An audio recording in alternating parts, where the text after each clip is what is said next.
नमस्कार, बहुत स्वागत है आपका। न्यूज 18 देख रहे हैं आप और मैं हूं आपके साथ अंशिका पाठक। दिल्ली की राउज एवेन्यू कोर्ट ने दतिया से कांग्रेस के विधायक राजेंद्र भारती को 27 साल पुराने एफडी हेराफेरी के मामले में दोषी करार दिया है। कोर्ट ने उन्हें 3 साल की सजा सुनाई है और जमानत दे दी है। उन्हें आपराधिक साजिश धारा 120B और धोखाधड़ी जालसाजी धारा 420, 467, 468, 471 में दोषी माना गया है। सह आरोपी बैंक लिपिक रघुवीर प्रजापति को भी दोषी ठहराया गया है। कोर्ट ने 2 धाराओं में 3-3 साल और 1 धारा में 2 साल की सजा सुनाई है। इससे उनकी विधायकी पर खतरा बना हुआ है। हालांकि कोर्ट ने दोनों को अपील दायर करने के लिए 30 दिनों का वक्त भी दिया है, तो अपील दायर कर सकते हैं और उनके बेटे का भी ये कहना है कि वो अपील दायर करेंगे। हालांकि अब उन्हें सजा का ऐलान क्योंकि हुआ है, तो देखिए बड़ी बात तो यह है कि उनकी विधायकी पर खतरा मंडरा रहा है। ऐसे में एक बात और आपको बताना चाहेंगे, वो ये कि दतिया से नरोत्तम मिश्रा भी अब ताल ठोक सकते हैं अगर उपचुनाव हुए तो। दतिया से नरोत्तम मिश्रा को ही उन्होंने चुनाव में हराया था, 8,800 वोटों से उन्हें हराया था। अब आपको बताते हैं कि दतिया से कांग्रेस विधायक राजेंद्र भारती को किस मामले में सजा हुई है। दतिया विधायक राजेंद्र भारती को जेल भूमि विकास बैंक फर्जीवाड़े में दोषी करार दिया गया है। 1998 में फर्जीवाड़ा कर उन्होंने एफडी का समय बढ़ाया था।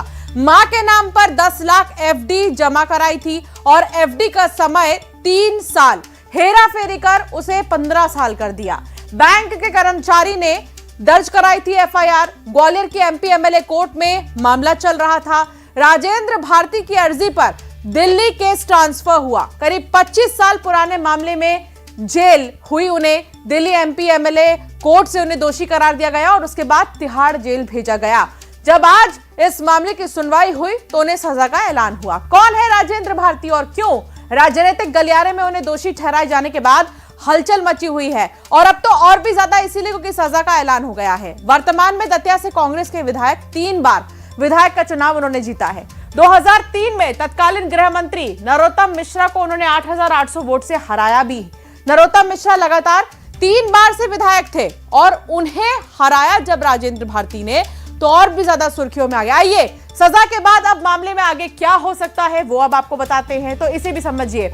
दोषी पक्ष अपील कर सकता है। एक ये ऑप्शन है कि जो दोषी पक्ष है वो अपील कर सकता है, सजा पर स्टे की मांग कर सकता है। मामला अब हाईकोर्ट पहुंच सकता है। हाईकोर्ट सजा को बरकरार रख सकता है, सजा कम या रद्द भी कर सकता है। सजा बरकरार रहने पर विधायकी जाएगी और विधायकी जाने पर दतिया में उपचुनाव होंगे। तो कुल मिलाकर अब लगातार ये विषय चर्चा का बना हुआ है और सबसे बड़ी बात यह है कि राजनीतिक गलियारों में इसको लेकर चर्चा तेज हो रही है। चलिए अब आगे बढ़ेंगे और पूर्व मंत्री पीसी शर्मा का बड़ा बयान आया। राजेंद्र भारती के खिलाफ षड्यंत्र हो रहा है, ये कहा है पीसी शर्मा ने। राज्यसभा को लेकर बीजेपी का षड्यंत्र है। एमपी में कांग्रेस पूरी तरह से एकजुट है। हाईकमान प्रत्याशी पर फैसला लेगी। दिग्विजय फिर गए तो षड्यंत्र नाकाम होंगे। की नजर ये जरूर राज्यसभा सीट पे है तीसरी, लेकिन ये कुछ कर नहीं पाएंगे क्योंकि कांग्रेस यूनाइटेड है। इन्होंने पहले विधायक मल्होत्रा जी को वोटर राइट से बाहर किया है। अभी भारती जी जो दतिया से विधायक हैं, उनके खिलाफ लगातार जो वहाँ के पुराने प्रत्याशी थे नरोत्तम मिश्रा जी, वो लगे हुए थे और ये एक षड्यंत्र है। लेकिन षड्यंत्र फेल होंगे। आज हनुमान जयंती है और निश्चित तौर पर मैं कह सकता हूँ दावे से कि ये षड्यंत्र सफल नहीं होगा। तो अब क्या होगा? और राजेंद्र भारती जिन्होंने नरोत्तम मिश्रा जो कि बैक टू बैक दतिया से जीतते आए थे, हर बार चुनाव जीतते आए थे, लेकिन उन्हें पिछले ही चुनाव में जब हुए चुनाव तो फिर हरा दिया राजेंद्र भारती ने। तब से सुर्खियों में बने राजेंद्र भारती और दतिया से कांग्रेस के विधायक राजेंद्र भारती बता दें कि भूमि विकास बैंक फर्जीवाड़े में दोषी पाए गए जब, तब उन्हें 1998 में फर्जीवाड़ा कर बढ़ाया एफडी का समय, उसके बाद से ही वो सुर्खियों में आए। वासु चौरे संवाददाता हमारे साथ जुड़े हुए हैं, उनसे ज्यादा जानकारी लेंगे। शंकर आनंद भी दिल्ली से हमारे साथ जुड़े हुए हैं। शंकर, सबसे पहले दिल्ली का रुख करेंगे। शंकर, इस वक्त बहुत ही ज्यादा मुश्किल घड़ी है राजेंद्र भारती के लिए। जितना उन्होंने नाम कमाया उससे ज्यादा अब उनके लिए कहें तो ये खतरे का समय अभी चल रहा है और 30 दिन के अंदर अंदर एक और बार अपील भले ही कर सकते हैं, लेकिन अभी जो सजा का ऐलान हुआ है उससे उनके लिए और भी ज्यादा मुश्किलें बढ़ गई हैं। राजेंद्र भारती के लिए एक बहुत बड़ी मुश्किलें जो हैं आने वाले दिन में और ज्यादा बढ़ने वाली हैं, क्योंकि जिस तरह से आज सुप्रीम कोर्ट के द्वारा इस मामले में राउज रेवेन्यू कोर्ट के द्वारा जिस तरह से एक बड़ा फैसला सुनाया गया। देखिए, राउज रेवेन्यू कोर्ट यहाँ पे निचली अदालत है और जिस तरह से इस मामले पर एक बड़ा फैसला सुनाया गया है और 3 साल की सजा की अवधि का ऐलान किया गया है।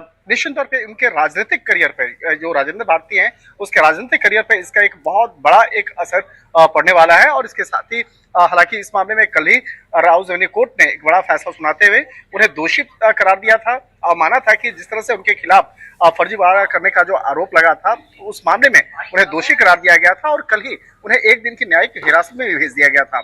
लेकिन आज कोर्ट के द्वारा इसमें सजा का ऐलान किया गया है। सजा का ऐलान करते हुए 3 साल की सजा का प्रावधान जो है सुना गया है। इसके साथ ही बैंक कर्मचारी रघुवीर शरण प्रजापति जो है उनको भी इस मामले में दोषी माना गया है और उनको भी 3 साल की सजा का ऐलान उनका किया गया है। लेकिन आज कोर्ट के द्वारा इस मामले में एक थोड़ी सी राहत भी दी गई। कहा गया कि अगर आप आगे हाईकोर्ट में अपील करना चाहते हैं, ऊपर जाना चाहते हैं तो 30 दिनों का वक्त आपके लिए है। 30 दिनों के अंदर में आप आगे अपील कर सकते हैं। और इसके साथ साथ जिस तरह से जमानत के लिए भी आज अर्जी दाखिल की गई थी तो उसके बाद कोर्ट ने थोड़ी सी राहत देते हुए इस मामले में राजेंद्र भारती और इसके साथ साथ जो उनके साथी इस मामले में जो रहे हैं रघुवीर शरण प्रजापति जो बैंक का कर्मचारी भी रहा है, उन दोनों को जमानत दे दिया गया है। तो एक तरह से कहा जा सकता है, एक तरफ थोड़ी सी राहत जरूर मिली है। इन दोनों आरोपियों को कोर्ट के द्वारा आज जमानत दे दिया गया है, लेकिन अब वो अपने वकील के साथ मिलकर इस मामले पर आगे की जो रूपरेखा है वो तैयार कर सकते हैं और इस मामले में कैसे आगे अपील करना है। तो अपील करने के लिए जो तमाम जो औपचारिकताएं हैं, जो तमाम जो कागजी कार्रवाई है उसको पूरा किया जाएगा और उसके बाद इस मामले में जो 30 दिनों का वक्त उन्हें मिला है, 30 दिनों के वक्त के अंदर में इस मामले पे तमाम कागजी औपचारिकताओं को पूरा करना होगा। और देखा जाए तो तकरीबन 25 साल ये पुराने मामले में जिस तरह से राजेंद्र भारती को एक बड़ा झटका राउज रेवेन्यू कोर्ट से लगा है। हालांकि इस मामले में मध्य प्रदेश स्थित जो वहां के स्थानीय कोर्ट में वहां पर शुरुआती तौर पे वहां पर कोर्ट में सुनवाई चल रही थी, लेकिन इस मामले फिर बाद में राजेंद्र भारती के द्वारा ही अपील किया गया था कि यह मामला जो है निष्पक्ष तरीके से सुना जाए। इसके लिए वो चाहते थे कि इस मामले में दिल्ली स्थित स्थानीय कोर्ट जो है, जो MP MLA की विशेष कोर्ट है, यहाँ पे इस मामले को सुना जाए। तो इस मामले में यहाँ पे अपील किया गया था। ठीक है। और पिछले साल से ही इस मामले पे लगातार सुनवाई राजधानी दिल्ली स्थित तो 30 दिन का समय है राजेंद्र भारती के पास में एक बार फिर से अपील डालने के लिए। वासु, आपका रुख करूंगी। वासु, अगर उपचुनाव होते हैं तो नरोत्तम मिश्रा एक बार फिर से ताल ठोक सकते हैं और अब इसको लेकर चर्चा बहुत तेज है क्योंकि एक मौका जो है दतिया में बीजेपी की तरफ से ढूंढा जा रहा है।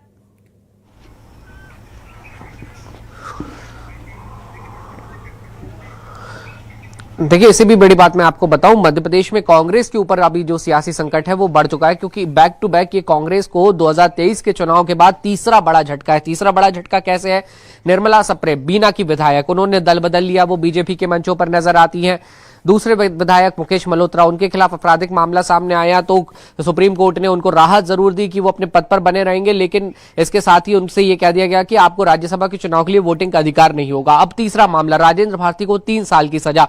अगर कानूनों को देखें तो अगर 2 साल से ज्यादा की सजा होती है तो विधायकी जो है वो चली जाती है। ये नियमों और कानूनों के तहत बात तय है। 30 दिन का समय है। अगर उच्च न्यायालयों में, चाहे फिर वो हाईकोर्ट हो या उच्चतम न्यायालय सुप्रीम कोर्ट में बात जाए, वहां से अगर कांग्रेस को कुछ राहत मिलती है तो ठीक है, वरना कांग्रेस के लिए यहां पर सियासी संकट जो है वो खड़ा हो जाएगा। मध्य प्रदेश में राज्यसभा के चुनाव होने हैं। कांग्रेस के पास 66 विधायक थे। 66 में से अगर आप मान ले 3 विधायक हटा देते हैं तो कांग्रेस के पास करीब 63-62 जो विधायक हैं वो बनते हैं। अब आप हरियाणा और अन्य राज्यों की स्थिति को देखिए जहां पर क्रॉस वोटिंग हुई थी तो 1 सीट पाने के लिए 3 सीटों पर राज्यसभा के चुनाव है, 2 बीजेपी को मिलना तय है। मौजूदा हालत में अगर कांग्रेस की क्रॉस वोटिंग नहीं होती तो 1 सीट कांग्रेस के पास आएगी। लेकिन मध्य प्रदेश का इतिहास जो है वो तोड़फोड़ वाला रहा है। 2018 के चुनाव के बाद का घटनाक्रम हमें याद है, कैसे कांग्रेस कांग्रेस की कमलनाथ सरकार गिर गई थी, करीब 24 विधायकों ने पाला बदलकर बीजेपी में चले गए थे। फिर आइए आप 24 के लोकसभा चुनाव पे इंदौर का कांग्रेस का डिक्लेयर्ड कैंडिडेट जो है वो बीजेपी में शामिल हो गया था। यानी कि इन संभावनाओं से इनकार नहीं किया जा सकता। अगर ऐसी स्थिति बनती है, 4, 5, 6 विधायक क्रॉस वोटिंग कर देते हैं और इन 3 विधायकों की वोटिंग नहीं हो पाती है, तो कांग्रेस के लिए तीसरी जो राज्यसभा की एक सीट मिलने वाली थी मध्य प्रदेश में, उसका भी संकट जो है वो खड़ा हो सकता है। आपने बिल्कुल वाजिब बात कही, दतिया में अब उपचुनाव होगा अगर ये फैसला ऐसे ही बरकरार रहता है तो। और नरोत्तम मिश्रा जो बीजेपी के बड़े नेता हैं, गृह मंत्री रहे, जो चुनाव राजेंद्र भारती से ही हारे थे, वो एक बार फिर चुनावी मैदान में उतर सकते हैं। और अगर वो उतरते हैं तो फिर कांग्रेस को उनके सामने एक नया चेहरा वहां पर लाना पड़ेगा। लेकिन ये अभी फिलहाल दूर की बात है, क्योंकि अभी तो कांग्रेस जाहिर सी बात है जो मुझे सूत्रों से है और इन 30 दिनों के अंदर देखना होगा कि क्या कुछ होने वाला है। बहुत शुक्रिया वासु साथ में जुड़ने के लिए। शंकर आनंद, आपका भी बहुत शुक्रिया जानकारी साझा करने के लिए। धार की बात करेंगे, भोजशाला मामले से जुड़ी बड़ी खबर आ रही है इस वक्त की। दरअसल 6 अप्रैल